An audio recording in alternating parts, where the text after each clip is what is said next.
primeramente supone un reto, ¿no? Asumir la dirección de las residencias sacerdotales, que ahora vamos a llamar hogares sacerdotales, pues para mí es algo novedoso,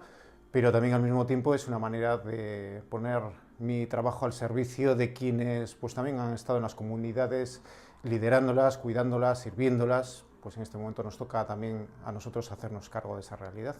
O sea, estos meses lo que voy a hacer es, bueno, pues de alguna forma sin mucho programar, pero ciertamente aprovechar todas las oportunidades que tenga de hablar con mucha gente, ¿no?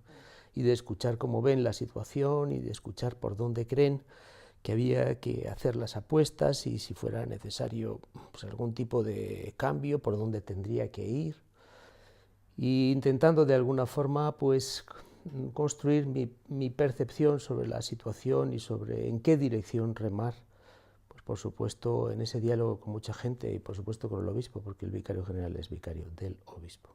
Pero en todo caso, bueno, pues ya estoy hecho a la idea de que a partir de septiembre toca vivir esta responsabilidad y se trata de hacerlo lo mejor posible.